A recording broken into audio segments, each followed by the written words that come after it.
अस्सलाम वालेकुम। आज हमने स्टार्ट करनी है एक्सरसाइज नंबर 12.3। अच्छा देखें, 12.3 में दो लफ्ज़ बार बार इस्तेमाल होंगे, एंगल ऑफ एलिवेशन और एंगल ऑफ डिप्रेशन। इन दोनों लफ्ज़ों का मतलब क्या है? एंगल ऑफ एलिवेशन किसे कहते हैं? जब आप अपने लेवल से ऊपर देखते हैं तो अपने हॉरिजॉन्टल लेवल के साथ, या दूसरे अल्फाज में एक्स एक्सिस के साथ जो एंगल आप बनाते हैं वो एंगल होता है एंगल ऑफ एलिवेशन। मिसाल के तौर पे आप जमीन पे खड़े हैं और किसी बहुत ज्यादा ऊंची बिल्डिंग की तरफ देख रहे हैं, उसकी पीक की तरफ देख रहे हैं। तो अब आप ऊपर की तरफ देख रहे हैं अपने लेवल से। तो अब अपने हॉरिजॉन्टल लेवल के साथ एक्स एक्सिस के साथ जो एंगल आप बना रहे हैं, आपकी जो लाइन ऑफ साइट है, आपकी नजर, लाइन ऑफ साइट मींस कि आपकी नजर वाली जो लाइन है, वो जो एंगल एक्स एक्सिस के साथ बना रही है, that angle is angle of elevation. ठीक। एंगल ऑफ डिप्रेशन क्या होगा? जब अपने हॉरिजॉन्टल लेवल से आप नीचे देखेंगे तो अब जो आप एक्स एक्सिस के साथ एंगल बनाएंगे वो एंगल होगा angle of depression. For example, again आप किसी बिल्डिंग के छत पे खड़े हुए हैं और नीचे रोड के ऊपर चलती हुई गाड़ियों को देख रहे हैं। तो जब आप अपने लेवल से नीचे देखेंगे तो एक्स एक्सिस के साथ आपकी लाइन ऑफ साइट जो एंगल बनाएगी, that angle is angle of depression. ठीक हो गया जी? अच्छा, अब आते हैं क्वेश्चन की तरफ। अब ये ज्यादातर क्वेश्चन आप लोग खुद ही करेंगे, ठीक है? मैं आपको बता दूंगा कैसे होगा, लेकिन करेंगे आप लोग खुद ही, क्योंकि मुश्किल सवाल नहीं है। जैसे अब इसका पहला सवाल है। अब ये पहले सवाल में कहते हैं a vertical pole 8 metre high. Question number 1। A vertical pole 8 metre high, एक पोल है जिसकी हाइट 8 मीटर उसने बता दी है, दैट इज 8 मीटर। ठीक है, और ये डेफिनेटली ग्राउंड लेवल होगा फिर। ठीक हो गया जी? A pole 8 metre high and the length of its shadow is 6 metre. और इस पोल की जो ये जो शेडो बन रहा है, इस शेडो की जो लेंथ है वो है 6 मीटर्स। तो ये जो लेंथ है, दैट लेंथ इज 6 मीटर्स। ठीक है। अब सवाल उसने क्या पूछा हुआ है? कहते हैं what is the angle of elevation of the sun at that moment. इस टाइम में सन का एंगल ऑफ एलिवेशन कितना है? अब सन का एंगल ऑफ एलिवेशन कौन सा होगा? देखें, ये सन का एंगल ऑफ एलिवेशन होना है। जब मैं शेडो की टिप को इस पोल की टिप के साथ ज्वाइन कर दूंगा तो डेफिनेटली इसी लाइन को अगर मैं आगे बढ़ाऊं तो यहीं पे कहीं सन होगा, लाइक दिस। ये सन है। अब इस सन का एंगल ऑफ एलिवेशन हमने फाइंड करना है। तो सन का एंगल ऑफ एलिवेशन वही होगा कि सन से आने वाली ये वाली जो रे है, ये रे जो एंगल एक्स एक्सिस के साथ बना रही है, दिस एंगल, ये है एंगल ऑफ एलिवेशन। तो मुझे बताएं, ये थीटा फाइंड करना है कोई मुश्किल काम है? आप डायरेक्टली टेन थीटा अप्लाई कर दें। क्यों टेन थीटा ही क्यों? क्योंकि हमारे पास देखें, थीटा के सामने जो होता है वो परपेंडिकुलर होता है, थीटा के साथ वाली बेस होती है। अब परपेंडिकुलर बेस दोनों मौजूद हैं, तो वो कौन सी ट्रिग्नोमेट्रिक रेशियो है जिसमें परपेंडिकुलर और बेस दोनों मौजूद होते हैं? तो वो टेन थीटा है। बाकी साइन और कोस दोनों में हाइपोटेनियस आ जाता है। साइन होता है परपेंडिकुलर बाय हाइपोटेनियस और कोस होता है बेस बाय हाइपोटेनियस। तो साइन कोस में हाइपोटेनियस आता है और हाइपोटेनियस हमें यहाँ पे गिवन नहीं है, इसलिए साइन कोस यूज नहीं कर सकते। तो हमने डायरेक्टली टेन थीटा यूज करना है। तो टेन थीटा क्या आ जाएगा? वो आ जाएगा 8/6, यानी परपेंडिकुलर बाय बेस, और थीटा आ जाएगा टेन इनवर्स ऑफ 4/3। इसको आप कैलकुलेटर से सोल्व कर लें, आपको आंसर मिल जाएगा। ठीक है जी? अच्छा, नेक्स्ट देखें। क्वेश्चन नंबर 2 है, कहता अ मैन 18 डेसीमीटर टॉल। एक आदमी है, एक आदमी है जिसकी हाइट है 18 डेसीमीटर। तो ये देखें जी, ये 18 डेसीमीटर का एक बंदा है। अच्छा, 18 decimetre tall, observe the angle of elevation of the top of the tree. ये आदमी जो है एक दरख्त की टॉप को ऑब्जर्व कर रहे हैं। अब यहां से खड़ा होकर दरख्त की टॉप को ऑब्जर्व कर रहे हैं। अब यहां पे ये दरख्त है, ये, और यहां से खड़ा होकर ये दरख्त की टॉप को ऑब्जर्व कर रहे हैं, वो दरख्त की टॉप है। तो जब ऑब्जर्व करेगा तो डेफिनेटली जो इसकी लाइन ऑफ साइट है वो ये होगी। ठीक हो गया जी? लें भाई, ये लाइन ऑफ साइट है इसकी, ये जो डॉटेड में मैंने ड्रॉ की है। अच्छा, अब कहा क्या जा रहा है? कहता है कि the angle of elevation of the top of the tree at distance of 12 metre. इस दरख्त का जो डिस्टेंस है इस आदमी से, ये डिस्टेंस बता दिया गया है। कितना है ये डिस्टेंस? ये डिस्टेंस है 12 मीटर। जबकि साथ ही साथ वो कहता है कि जो एंगल ऑफ एलिवेशन जो बना रहा है, दैट इज 32 डिग्री। अब एंगल ऑफ एलिवेशन अभी मैंने आपको बताया था, एंगल ऑफ एलिवेशन जो होता है वो एंगल ऑफ एलिवेशन हो या एंगल ऑफ डिप्रेशन हो, दोनों हॉरिजॉन्टल लेवल के साथ होते हैं। तो अब यहां से अगर मैं हॉरिजॉन्टल लेवल ड्रा करूं तो ये वो हॉरिजॉन्टल लेवल बनता है, ये वाला। ठीक है जी? तो अब ये जो एंगल बन रहा है, दिस एंगल, इस एंगल के बारे में वो कह रहा है कि दैट एंगल इज 32 डिग्री। आपने क्या करना है? You have to find the height of the tree. आपने दरख्त की ऊंचाई मालूम करनी है। तो देखिए कितना आसान काम है। अब ये दरख्त की ऊंचाई है पूरी, यहां से लेके यहां तक। मैं ऐसे करता हूं, नाम दे देता हूं इनको, ये ए, बी, सी, डी और ये पॉइंट है ई। तो आपने ए सी लेंथ फाइंड करनी है because that is the height of the tree. अब ये ए सी लेंथ हम कैसे फाइंड कर सकते हैं? ए सी लेंथ हम ऐसे फाइंड कर सकते हैं कि देखें, हम ए बी लेंथ फाइंड कर लें, बी सी लेंथ फाइंड कर लें और दोनों लेंथ को ऐड कर दें तो हमें ए सी लेंथ मिल जाएगी। ठीक है जी। तो यहां पे मैं लिख देता हूं कि we have to find A C length and for that purpose we will have to find A B length and B C length separately. तो इसका मतलब है कि हम ए बी लेंथ भी फाइंड करेंगे और हम बी सी लेंथ भी फाइंड करेंगे। जब ये दोनों लेंथ हमारे पास आ जाएंगी, हम इन दोनों को ऐड करेंगे तो हमें ए सी लेंथ मिल जाएगी। अच्छा, अब जरा देखें इन दोनों लेंथ को हम फाइंड करेंगे कैसे। ए बी लेंथ तो हमें पहले से पता है, क्यों? क्योंकि जितना इस आदमी का कद है 18 डेसीमीटर, उतनी ही ए बी लेंथ भी होगी। तो ए बी लेंथ तो मैं डायरेक्टली यहीं पे लिख देता हूं। तो देखें जी, A B length is 18 decimetre, 18 decimetre, और जब मीटर में कन्वर्ट करेंगे तो 1.8 मीटर्स बनेगा, क्योंकि एक मीटर में 10 डेसीमीटर्स होते हैं। ठीक है, तो 18 डेसीमीटर को मीटर में करेंगे तो 1.8 मीटर बन गया। ए बी लेंथ तो हमें मिल गई। अब हमें चाहिए बी सी लेंथ। अब बी सी लेंथ अगर हमने फाइंड करनी है तो देखिए ये जो ट्राइंगल बन रही है बी डी सी, इस ट्राइंगल को हम यूज करते हैं। अब इस ट्राइंगल में अगर आप देखें तो ये डी बी लेंथ या बी डी लेंथ ये कितनी होगी? ये होगी 12। क्यों? क्योंकि ई ए लेंथ अगर 12 है तो डेफिनेटली डी बी लेंथ जो है वो भी 12 बन जाएगी। ठीक हो जी, हो गया जी।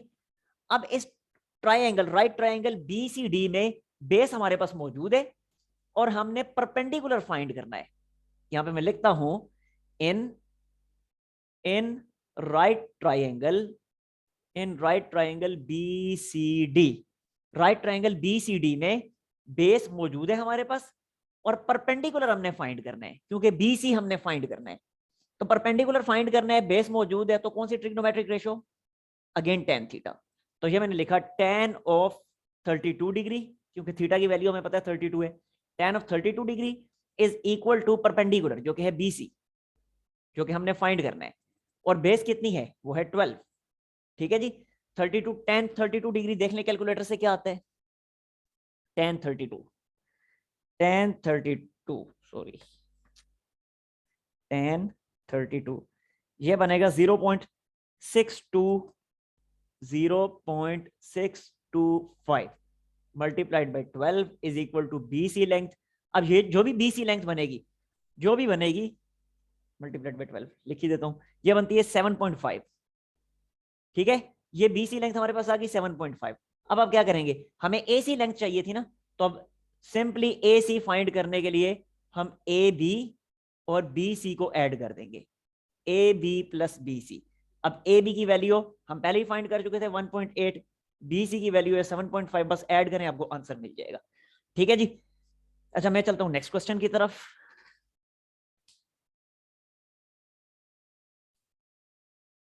नेक्स्ट देखिए जी, क्वेश्चन नंबर 3 है, कहता है at the top of the cliff 80 metre high, एक क्लिफ है यानी चट्टान जिसकी ऊंचाई है 80 मीटर्स।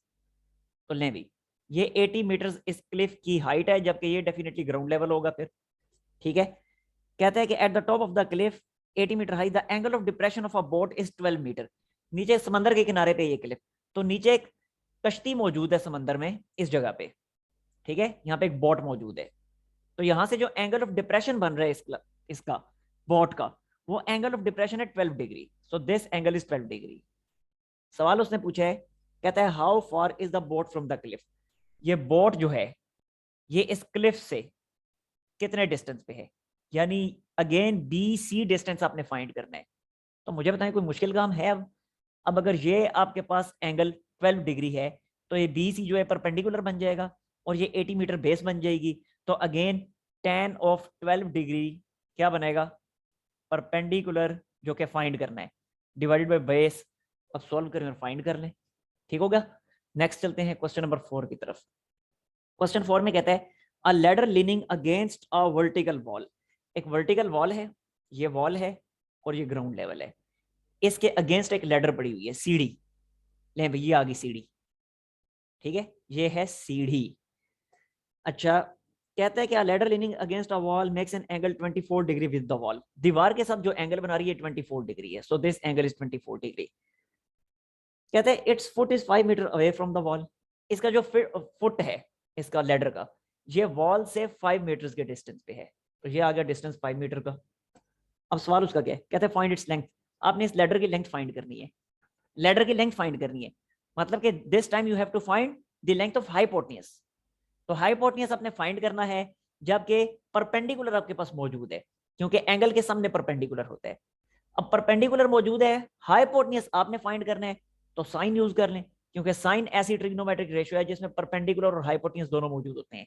तो ये आ गया परपेंडिकुलर और ये आ गया हाइपोटेन्यूज। हाइपोटेन्यूज को नाम दे दें, चलिए ये ए बी सी, तो ये आ जाएगा, नीचे आ जाएगा हाइपोटेन्यूज की जगह ए बी। तो अब ये ए बी लेंथ आपने फाइंड करनी है, सॉल्व करें, फाइंड कर लें, कोई मुश्किल काम नहीं है। क्वेश्चन 5 की तरफ आ जाए। A kite flying at a height of 67.2 metres. एक पतंग है, पतंग उड़ रही है 67.2 मीटर्स की हाइट पे। तो डेफिनेटली आपको पता ही है, सभी पतंग उड़ाते होंगे कि पतंग जब उड़ती है तो वो कुछ इस तरह से उसकी जो स्ट्रिंग होती है पतंग की, वो इस तरह से एक एंगल बना रही होती है हॉरिजॉन्टल लेवल के साथ। अब ये हॉरिजॉन्टल लेवल है, यानी ये ग्राउंड लेवल है, ठीक हो गया। ये वो ग्राउंड लेवल है जिस जगह पे पतंगबाज खड़ा हुआ है, और ये जो है ये उस पतंग की स्ट्रिंग है, काइट की स्ट्रिंग है।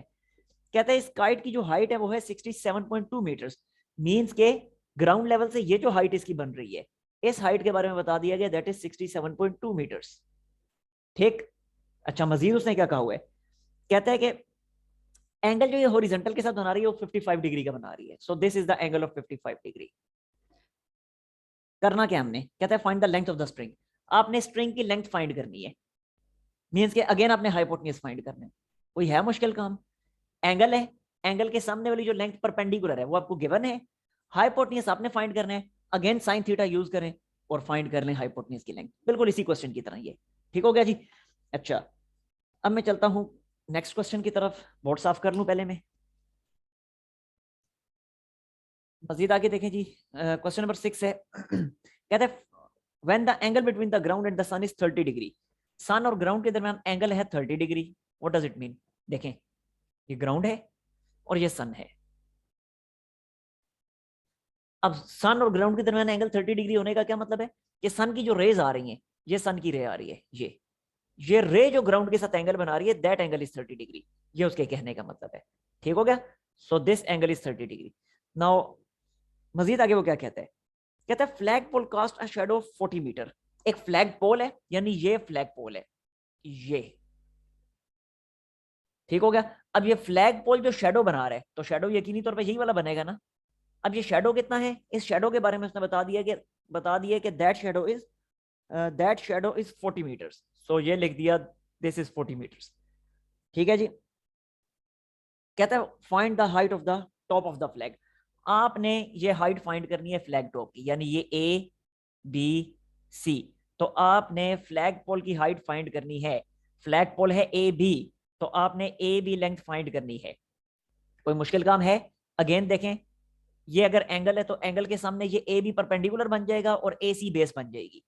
तो बेस की वैल्यू गिवन है, परपेंडिकुलर आपने फाइंड करना है, तो tan यूज हो जाएगा। tan 30 is equal to tan 30 is equal to perpendicular by base की वैल्यू है 40। सॉल्व कर लें इसको, ए बी की वैल्यू फाइंड कर लें, ठीक है जी।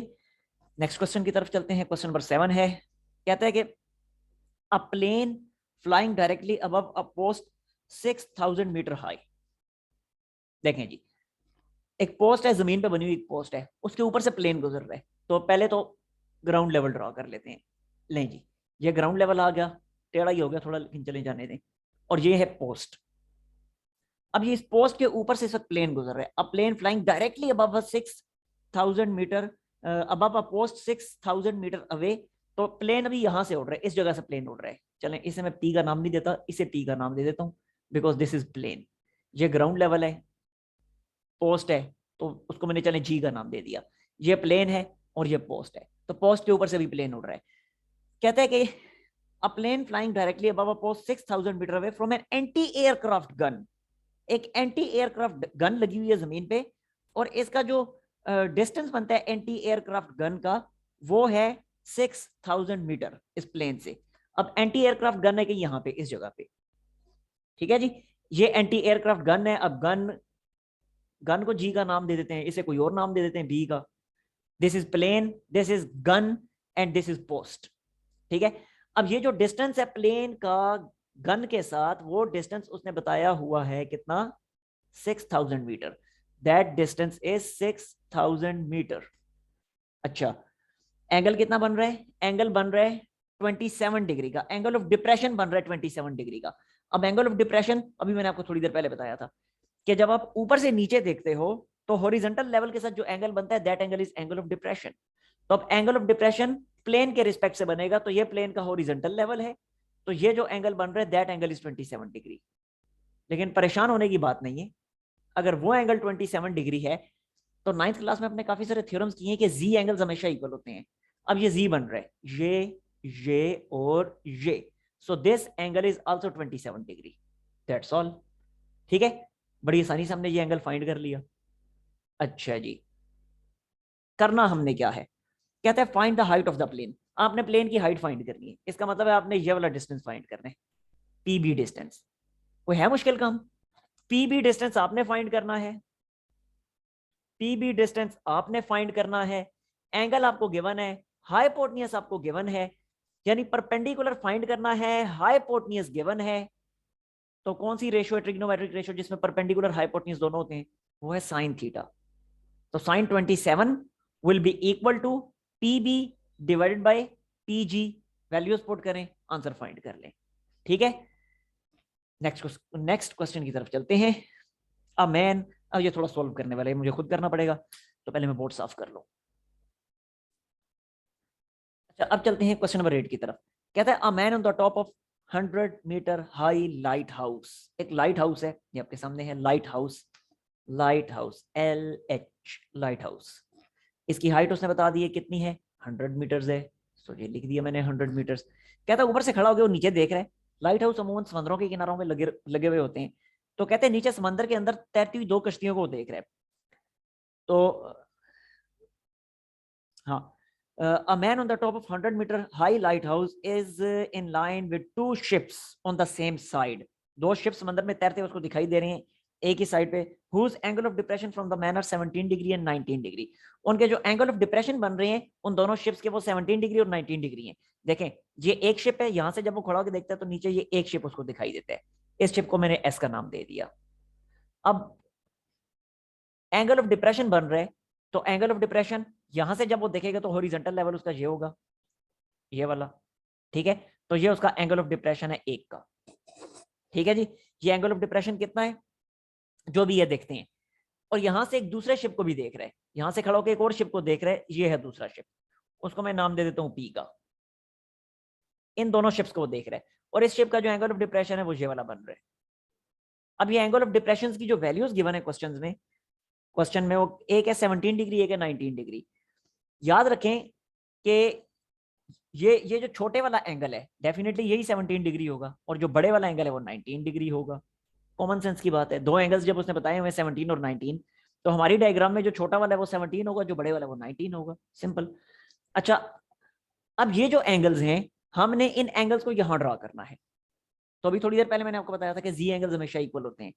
तो जरा देखें, एक ये जी बन रहा है, ये और फिर ये। तो ये वाला एंगल कितना होगा? जब ये 17 है तो 17 के रिस्पेक्ट से ये वाला 17 बनेगा, और इस तरह 19 के रिस्पेक्ट से ये वाला 19 बन जाएगा। जी एंगल्स आर ऑलवेज इक्वल। ठीक है जी। अच्छा, ये दोनों एंगल्स तो मैंने यहाँ पे ड्रॉ कर दिए। मजीद आगे आप जरा देखिए, अब उसका सवाल क्या है। कहते हैं find the distance between these two ships. You have to find the distance between these two ships, यानी ये एसपी डिस्टेंस आपने फाइंड करना है। अब जरा देखें एसपी डिस्टेंस में फाइंड करूंगा कैसे। एसपी डिस्टेंस मैंने फाइंड करना कैसे है, मैं नाम दे चुका हूं LHSP का। अब इसी के अकॉर्डिंग में क्या करूंगा, दो राइट ट्राइंगल्स मेरे पास बन रही हैं। एक राइट ट्राइंगल है HLS और दूसरी है HLP। इन दोनों राइट ट्राइंगल्स को बारी बारी कंसिडर करना है। हालांकि इनके अलावा एक ट्राइंगल और भी ये बन रही है HSP, but that is not a right triangle. हम उसे यूज नहीं कर सकते क्योंकि हमने साइन कोस टेन यूज करने हैं, और साइन कोस टेन जो होते हैं वो होते ही सिर्फ राइट ट्राइंगल के लिए, वो किसी और ट्राइंगल के लिए नहीं हो सकते। ठीक है, तो राइट ट्राइंगल यही दो बन रही हैं, एक है HL एस और दूसरी है एच एल पी। तो लिहाजा इन्हीं दोनों ट्राइंगल्स को हम यूज करने वाले हैं, दोनों को बारी बारी कंसिडर करते हैं। मैं कहता हूं in right triangle, in right triangle H L S, H L S right triangle जो है, इसके अकॉर्डिंग मैं क्या लिखूंगा, मैं ये लिखूंगा कि दोनों राइट ट्राइंगल्स के लिए tan थीटा आप यूज करें, ठीक है। ये मैंने लिखूंगा tan of 19 degree is equal to perpendicular जो कि है H L divided by base जो कि है एल एस, ठीक। अच्छा, अब यहां से tan इनकी वैल्यूज पुट कर दें। देखें tan 19 क्या होता है, कैलकुलेटर से हम इसको फाइंड कर लेते हैं। tan ऑफ 19 ये होता है 0.344, 0.344 is equal to H L की वैल्यू वो है 100 और L S as it is मैंने लिख दिया। अगले स्टेप में एल एस को यहां ले आऊंगा और 0.34 को 100 से डिवाइड कर दूंगा। मैं डायरेक्टली डिवाइड करके लिखता हूं, तो 100 divided by 0.344 and it becomes what 290.7, 290.7 ये वैल्यू आ गई एल एस की, ये वाला डिस्टेंस है मेरे पास, ठीक है। अब दूसरी जो राइट ट्राइंगल है यानी एच एल पी, अब उसे मैं कंसिडर करता हूं, तो मैं लिखता हूं in right triangle H L P, right triangle H L P को जरा देखते हैं। अब एच एल पी के अकॉर्डिंग हम इसको क्या लिखेंगे, tan of 17 degree is equal to perpendicular, क्या है परपेंडिकुलर, अगेन परपेंडिकुलर तो वही है एच एल और बेस क्या है, बेस जो पूरी है एल पी, सो ये एल पी को मैंने ऐसे ही लिख दिया। अगेन tan 17 देखें क्या बनता है, tan 17, tan of 17 degree it become 0.305 यानी 0.31 कर दें इसको, 0.31 is equal to H L की वैल्यू है 100, ऐसी मैंने लिख दी, जबकि एल पी जो है उसको मैंने ऐसे ही लिख दिया। अगले स्टेप में एल पी इधर शिफ्ट हो जाएगा और 0.31 उधर जाके 100 से डिवाइड हो जाएगा, तो डायरेक्टली मैं इसको डिवाइड करता हूं, तो 100 divided by 0.31 and it becomes 322.58 यानी 322.6, 322.6, ठीक है जी। हमें तो ये एस पी डिस्टेंस चाहिए ना, तो अब ये पूरा एल पी जो है इसको मैं लिख देता हूं L S plus S P, तो ये मैंने लिखा L S plus S P and this is equal to 322.6। अब देखें एल एस की वैल्यू हम फाइंड कर चुके थे, वो डायरेक्टली वहां पे पुट कर दें, तो ये बनेगा 290.7 plus S P and that is equal to 322.6। अब इसको सॉल्व कर लें, एस पी की वैल्यू आ जाएगी और वही हमने फाइंड कर ली थी, ठीक हो गया जी। तो ये था क्वेश्चन नंबर 8। नेक्स्ट क्वेश्चन 9 में क्या है, कहता है P and Q are 2 points in the line of our tree. If the distance between P and Q be 30 meter and angle of elevation of the top of the tree is P and Q be 12 degree 15 degree respectively, find the height of the tree। अच्छा, अब ये जो अगले questions हैं, अगले 2-3 questions, इनकी just मैं आपको डायग्राम बना के दूंगा, सेम मेथड आपने फॉलो करके उनको सॉल्व करना है, ठीक है। तो मैं इन क्वेश्चंस की तरफ आता हूँ बारी बारी। देखें नेक्स्ट क्वेश्चन है क्वेश्चन नंबर 9, डायग्राम में आपको बना के दिखा देता हूँ। कहता है P and Q are 2 points in a line with a tree। एक ट्री है, ये एक ट्री है और इसी की लाइन में कहता है 2 पॉइंट्स हैं, ट्री की लाइन में 2 पॉइंट्स हैं, एक ये वाला पॉइंट है, एक ये वाला पॉइंट है। अच्छा, करना क्या इन पॉइंट्स का, तो कहता है P and Q are the 2 points in a line of the tree, तो इन दोनों पॉइंट्स को P और Q का नाम दे दिया। If the distance between P and Q भी 30 मीटर्स, ये डिस्टेंस अब इस केस में हमें बता दिया गया, यहाँ पे अब डिस्टेंस बता दिया गया, पहले डिस्टेंस फाइंड करना था ना ये, अब ये डिस्टेंस हमें बता दिया गया है। कितना है ये डिस्टेंस, ये डिस्टेंस है 30 मीटर्स। अच्छा जी, आगे क्या करें अब हम, and the angle of elevation of the top of the tree at point P and Q are 12 degree and 15 degree. कि ट्री की जो टॉप से एंगल ऑफ एलिवेशन बन रहे हैं, देखें ये ट्री की टॉप है, ये एंगल ऑफ एलिवेशन बन रहे हैं पॉइंट P के लिए, सॉरी आगे चला गया, चलें पॉइंट को आगे शिफ्ट कर देते हैं, ये ठीक है, और ये एंगल ऑफ एलिवेशन आ गया पॉइंट Q के लिए। अब ये एंगल ऑफ एलिवेशन है इनके, एक ये वाला और एक ये वाला, ये एंगल ऑफ एलिवेशन हैं कितने कितने, उसने बताया हुआ कि पॉइंट P के लिए एंगल ऑफ एलिवेशन 12 डिग्री है और पॉइंट Q के लिए जो है ये 15 डिग्री है। P के लिए 12 डिग्री है और Q के लिए 15 डिग्री है। थोड़ी डायग्राम मैंने गलत बना दी है, P यहाँ पे आएगा, Q यहाँ पे आएगा। P के लिए 12 डिग्री है, Q के लिए 15 डिग्री है। अब मुझे कैसे पता चला? डायग्राम मैंने गलत बना दी है। मुझे ऐसे पता चला कि उसने जब बताया ना रिस्पेक्टिवली पी का एंगल 12 है और क्यू का 15 है, तो अगर क्यू का एंगल बड़ा एंगल है तो इसका मतलब है पॉइंट क्यू जो है दरख्त के करीब होगा। ठीक है, बड़ा एंगल जिसका होता है वो पॉइंट उसके करीब होता है। अगर पी का एंगल बड़ा होता तो पी फिर दरख्त के करीब होता। यहाँ पे क्यू का एंगल बड़ा है तो इसलिए क्यू दरख्त के करीब है। इस तरह मुझे पता चला। अच्छा खैर, अब उसका सवाल क्या है? कहता है find the height of the tree. आपने दरख्त की ऊंचाई मालूम करनी है। ये है ट्री, टी आर ट्री। ये टी आर लेंथ आपने फाइंड करनी है। अब कैसे फाइंड करेंगे? ऐसे ही फाइंड करेंगे जैसे इससे पहले वाला क्वेश्चन की है कि दोनों राइट ट्राइंगल जो हैं आर टी पी, इस पे टेन थीटा अप्लाई करेंगे, और फिर दूसरी right triangle R T Q, इस पे टेन थीटा अप्लाई करेंगे। ठीक हो गया? टेन थीटा अप्लाई कर देंगे, और जब टेन थीटा अप्लाई करेंगे तो देखें अगेन वही सारे का सारा प्रोसेस है कि आर टी पी जो होगा ना, इस पे जब टेन थीटा अप्लाई करेंगे तो ये जो जब पूरा टी पी डिस्टेंस आप लिखेंगे, टी पी डिस्टेंस को आप ब्रेक करके T Q plus Q P कर लेंगे, और क्यू पी की वैल्यू आपको पता है, पुट करेंगे। बिल्कुल प्रीवियस क्वेश्चन की तरह ये भी सोल्व होकर आपको आर टी लेंथ दे देगा। ठीक होगा? तो it's up to you now. मैं आता हूं नेक्स्ट क्वेश्चन की तरफ। नेक्स्ट देखें, क्वेश्चन नंबर 10 की तरफ हम आते हैं। Question number 10। क्वेश्चन नंबर 10 है, two men are on the opposite side of 100 metre high tower. ये एक 100 मीटर का टावर है। ये टावर है जी, इसकी ऊंचाई है 100 मीटर, और ये जमीन है, ग्राउंड लेवल है। ये कहता है कि दो आदमी है टावर के ऑपोजिट साइड्स में, एक टावर के इधर खड़े है तो दूसरा टावर के दूसरी साइड पे खड़ा हुआ है। अब उसका सवाल क्या है? कहता है two man are on the opposite side of 100 metre high tower if the measures of the angle of elevation of the top of the tower are 18 degree and 22 degree. एक जो है वो 18 डिग्री का एंगल बना रहे हैं, तो ये देखें जी, ये एंगल बना रहे हैं, एक 18 डिग्री का, एक 22 डिग्री का। एक ये है, और एक थोड़ा मैं पीछे करके ड्रॉ कर लेता हूँ। ठीक, अभी मैंने थोड़ी देर पहले आपको बताया था इससे पहले वाले सवाल में कि जो एंगल छोटा एंगल होता है वो करीब होता है बिल्डिंग के। अब ये वाला एंगल छोटा एंगल बन रहा है ना, तो सॉरी ये वाला एंगल बड़ा एंगल बन रहा है ना, तो ये बिल्डिंग के करीब है, और जो बिल्डिंग से दूर है उसका एंगल फिर छोटा एंगल होगा।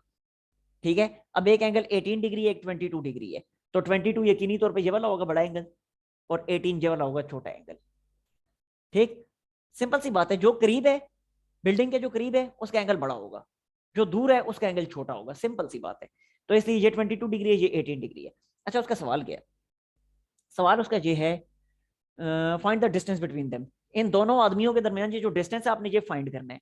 अगर मैं नाम दे दूं ए बी सी और डी का, तो आदमियों के दरमियान डिस्टेंस ए सी डिस्टेंस है ना, तो ए सी डिस्टेंस आपने फाइंड करना है। अब ए सी डिस्टेंस आप फाइंड करेंगे कैसे? आप ए बी डिस्टेंस फाइंड कर लेंगे, ये तो बहुत ही आसान सवाल है, और बी सी डिस्टेंस फाइंड कर लेंगे। इन दोनों डिस्टेंसेस को ऐड करेंगे तो ए सी डिस्टेंस मिल जाएगा। अब देखें, पहले आप क्या करेंगे, ये वाली जो राइट ट्राइंगल है ए बी सी, इस राइट ट्राइंगल में परपेंडिकुलर आपको गिवन है, और ये बेस आपने फाइंड करनी है। तो right triangle A D B, इस राइट ट्राइंगल पे आप टेन थीटा अप्लाई कर दें, आपको बड़ी आसानी से ए बी लेंथ मिल जाएगी। फिर इसमें भी देखें, इसमें भी परपेंडिकुलर गिवन है, बेस फाइंड करनी है, तो इस पे भी टेन थीटा अप्लाई कर दें, आसानी से आपको बीसी लेंथ मिल जाएगी। दोनों लेंथ मिल गई, उन दोनों को ऐड करें, आपको एसी लेंथ मिल जाएगी। That's all. ठीक होगा? नेक्स्ट क्वेश्चन की तरफ चलते हैं। नेक्स्ट देखें, क्वेश्चन नंबर 11 की तरफ चलते हैं। क्वेश्चन नंबर 11 कहता है, a man standing 60 meter away from the tower. एक आदमी है जो टावर से 60 मीटर के डिस्टेंस पे खड़ा हुआ है। सपोज करें this is a tower, like this, ये टावर है, और यहां पे एक आदमी खड़ा हुआ है इस जगह पे, मैन, एम फॉर मैन। कितने डिस्टेंस पे खड़ा हुआ है? डिस्टेंस बता दिए 60 meters, so that distance is 60 meters. हाँ जी, ये आदमी आ गया टावर से 60 मीटर के डिस्टेंस पे, टावर टी डब्ल्यू, टावर। अच्छा, 60 मीटर के डिस्टेंस पे आदमी खड़ा हुआ है, कर क्या रहा है? कहता है कि नोटिस, वो नोटिस कर रहे हैं the angles of elevation of the top and bottom of the flag staff on the top of the tower. कहता है टावर के ऊपर एक फ्लैग भी लगा हुआ है, तो ये आ गया फ्लैग, ये इस जगह पे आ गया फ्लैग। नहीं भाई, ये एक फ्लैग आ गया, एफ। कहता है वो फ्लैग को देख रहे हैं यहां पे खड़ा होके, तो जब वो फ्लैग के टॉप और बॉटम को दिखता है, देखें ये फ्लैग का बॉटम है, और ये फ्लैग का टॉप है। तो यहां से ये आदमी जब फ्लैग के टॉप और बॉटम को देखेगा तो ये लाइन ऑफ साइट ये आके कनेक्ट हुई, और फ्लैग के टॉप से ये लाइन ऑफ साइट ये आके कनेक्ट हुई। अब एंगल्स कितने कितने बन रहे हैं, कहते हैं जब देखता है तो जो एंगल्स बनते हैं वो एंगल्स हैं 64 डिग्री और 62 डिग्री। 64 62, 62 छोटा एंगल है, तो ये वाला एंगल डेफिनेटली 62 डिग्री होगा, कॉमन सेंस की बात है। और जो दूसरा एंगल है, जो बड़ा एंगल है, वो होगा 64 degree. So this angle is 64 degree. ठीक है जी। अब सवाल उसका क्या है, कहते हैं find the length of the flag staff. ये जो फ्लैग स्टॉफ है ये पूरे का पूरा FW, ये लेंथ आपने फाइंड करनी है। तो है कोई मुश्किल काम? FW लेंथ ये आपने फाइंड करनी है, तो इसमें कौन सा मुश्किल काम है? हम अगेन वही करेंगे, बार बार बता रहा हूं कि अभी जब हम पहले हमने क्वेश्चन में किया था, क्वेश्चन नंबर 9, क्वेश्चन 9 अभी मैं आपको बता चुका हूं ना कि जो दो राइट ट्राइंगल्स बनेगी, सॉरी क्वेश्चन नंबर 8 में बताया था कि दो राइट ट्राइंगल्स जो बनेगी उन दोनों को कंसिडर करना है। पहले ये राइट ट्राइंगल है FTM, इसे कंसिडर करें, फिर है WTM, इसे कंसिडर करें। ठीक है, थोड़ा सा करके दिखा देता हूं, कंप्लीट आप लोग खुद ही करेंगे। देखें जरा, इन राइट ट्राइंगल छोटी वाली जो है, इन राइट ट्राइंगल WTM, इन राइट ट्राइंगल WTM क्या करेंगे, टेन थीटा अप्लाई करना है, बताया था अभी थोड़ी देर पहले मैंने आपको कि दोनों राइट ट्राइंगल्स पे टेन थीटा अप्लाई करें। तो क्या लिखेंगे, टेन ऑफ छोटी ट्राइंगल है तो tan of 62 degree is equal to, perpendicular क्या है इस छोटी ट्राइंगल के लिए, वो है WT। सो ये लिख दिया मैंने WT डिवाइडेड बाई बेस क्या है इसकी, बेस है TM, सो ये लिख दिया TM। ठीक है, tan 62 वैल्यू फाइंड करना, मैं नहीं फाइंड कर रहा, खुद ही आप लोग करते रहना, मैं जल्दी जल्दी इसको कंप्लीट कर रहा हूं। ये लिखा जी मैंने tan ऑफ 62 डिग्री, और मल्टीप्लाई किससे होगा, TM से। TM की वैल्यू क्या है, वो है 60, तो TM की जगह TM की वैल्यू यहां लाके मैंने मल्टीप्लाई कर दी, और ये आ गया WT। ये WT सेव करने सिंप्लीफाई करके। अब बड़ी वाली ट्राइंगल पे आते हैं, FTW, इन राइट ट्राइंगल FTW। आसान आसान सवाल है ये, देखने में आपको शायद मुश्किल लग रहा है, कुछ भी नहीं है इसमें। राइट एंगल FTW, अब FTW में एंगल कौन सा है, अब है एंगल 64, सो ये लिखा tan ऑफ 64, परपेंडिकुलर क्या है इस बड़ी ट्राइंगल में, परपेंडिकुलर, तो पूरा F से लेके T तक परपेंडिकुलर है, तो ये लिख दिया FT। और बेस क्या है, बेस तो जाहिर सी बात है वो ये TM, सो अगेन मैंने लिख दिया TM। वैल्यूज पुट करें, तो ये लिखा tan 64, खुद ही आप लोग कैलकुलेट करेंगे, और मल्टीप्लाई करना है किससे, TM से। TM की वैल्यू क्या थी 60, सो TM की वैल्यू से मल्टीप्लाई कर दिया। और FT तो मैंने नहीं फाइंड करना ना, मैंने तो FW फाइंड करना है, तो मैं क्या करूंगा, FT को ब्रेक कर दूंगा, ब्रेक करके क्या लिखूंगा, FW प्लस WT। अब देखें अगेन वही काम कि FW मैंने फाइंड करना है, WT अननोन है, तो WT की वैल्यू मुझे यहां से मिल जाएगी, वो यहां पुट करूंगा, उस वैल्यू को यहां लाके सब्ट्रैक्ट करूंगा तो FW की वैल्यू आ जाएगी, दैट्स ऑल। ये इसी तरह के इकट्ठे 5-6 सवाल जो है सब में यही कुछ करना है, एक पहले करके दिखा चुका हूं, एक जे करके दिखा चुका हूं, तो इनसे परेशान नहीं होना, सब एक जैसे ही है। अच्छा, अब आते हैं क्वेश्चन नंबर 12 की तरफ। क्वेश्चन 12 भी मैं आपको इसी तरह से बता देता हूँ, हिंट दे देता हूँ उसकी, खुद कंप्लीट करेंगे। 13 14 15 फिर मैं कर दूंगा। अच्छा, आप चलते हैं क्वेश्चन नंबर 12 की तरफ। आसान है ये भी, कोई मुश्किल नहीं है, बहुत आसान आसान सवाल है सारे। कहता है the angle of elevation of the top of the 60 meter high tower from a point A on the same level as the foot of the tower is 25 degree. कि एक टावर है जिसकी हाइट है 20 मीटर, सो ये आ गया tower, ये वो tower है जिसकी हाइट है 60 मीटर, और ज़ाहिर टावर जमीन के ऊपर ही खड़ा है, सो ये ग्राउंड लेवल में ड्रॉ कर देता हूँ, ये आ गया ग्राउंड लेवल। ठीक है जी। अब कहता क्या है ये, कहता है कि इस टावर का जब एक पॉइंट ए से एंगल ऑफ एलिवेशन देखा जाता है तो वो 25 डिग्री बनता है। तो ये देखें जी, ये पॉइंट ए है, इस पॉइंट ए से जब एंगल ऑफ एलिवेशन देखा जाता है तो कहता है ये एंगल ऑफ एलिवेशन बनता है 25 डिग्री। ठीक हो गया, यहां तक कोई मसला नहीं। मजीद आगे बढ़े, कहते हैं find the angle of elevation. आपने दूसरा एंगल ऑफ एलिवेशन फाइंड करना है, कौन सा, find the angle of elevation of the top of the tower from a point B. एक दूसरे पॉइंट बी से आपने एंगल ऑफ एलिवेशन फाइंड करना है इसी टॉप का, लेकिन उस पॉइंट बी की खुसूसियात क्या है, that point B is 20 meter nearer to A from the foot of the tower. कहता है कि वो पॉइंट बी जो है अगर आप टावर की फुट से ए की तरफ चलना शुरू करें तो पॉइंट ए से बी का जो डिस्टेंस बनेगा वो कितना बनेगा, 20 मीटर बनेगा। या दूसरे अल्फाज में कहते हैं ए से आप टावर की तरफ चलना शुरू करें तो इस जगह पे पॉइंट बी होगा और उस पॉइंट बी का जो डिस्टेंस है point A say that is 20 metres. ये इस पॉइंट बी की खुसूसियत है, ठीक है, 20 meter near to A from the foot of the tower. ठीक है जी।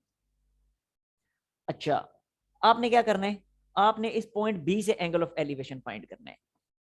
इस पॉइंट बी से एंगल ऑफ एलिवेशन आपने फाइंड करना है, यानी ये वो वाला एंगल ऑफ एलिवेशन है जिसको हम थीटा का नाम दे देते हैं, ये हमने फाइंड करना है।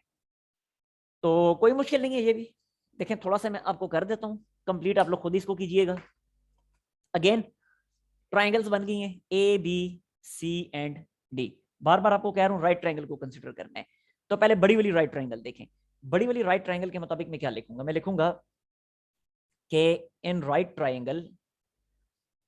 ट्राइंगल ए सी डी, इसके मुताबिक tan of 25 degree is equal to perpendicular जो कि है सी डी ओवर बेस जो कि है ए सी।